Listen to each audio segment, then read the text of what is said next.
मलकीसेदक, इनका जिक्र पहली बार पैदाइश की किताब उसके 14वें बाब की 18वीं आयत में मिलता है। बाइबल मुकद्दस इनके वालिद और वालिदा या नसब नामे का जिक्र नहीं करती। बाइबल मुकद्दस में मलकीसेदक की पैदाइश या उनकी वफात का कोई जिक्र नहीं मिलता, बल्कि इब्रानियों के ख़त में आपको यीशु मसीह के मुशाबे कहा गया है।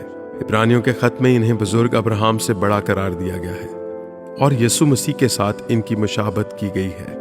ये उस वक्त काहिन थे जब हैकल या कहानत का आगाज नहीं हुआ था, क्योंकि हम इनको अब्राहम के वक्त में देखते हैं जब ना तो शरीयत थी और ना ही कहानत की खिदमत हमें दिखाई देती है।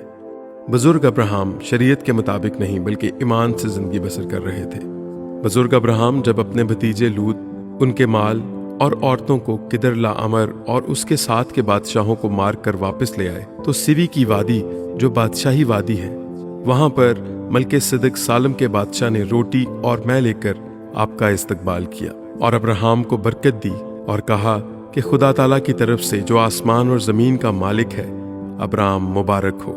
मलकीसेदक को अब्राहम ने अपने सारे माल का 10वां हिस्सा दिया, यानी दह यकी दी। इब्रानियों के मुसन्निफ इस बात को बयान करते हैं कि बरकत देने वाला बरकत लेने वाले से बड़ा है, यानी मलकीसेदक को बुजुर्ग अब्राहम से अफजल मकाम हासिल है। ये काहिन भी थे और बादशाह भी। इब्रानियों के ख़त उसके 7वें बाब में मलकीसेदक को उनके नाम के मुताबिक रास्तबाजी का बादशाह और फिर सालिम यानी सुलह का बादशाह कहा गया है। और सालिम यरूशलेम का पुराना नाम भी था।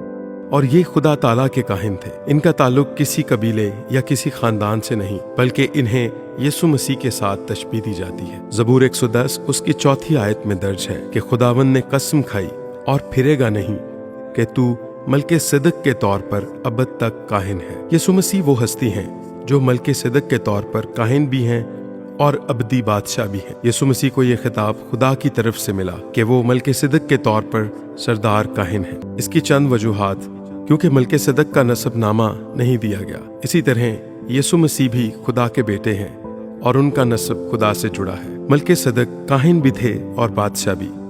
और बाइबल मुकद्दस बताती है कि यीशु मसीह सरदार काहिन भी है और बादशाह भी है। मलकीसेदक हारून की तरह शरीयत के मातहत नहीं थे, बल्कि वो खुदावंद की तरफ से खुदा के काहिन थे।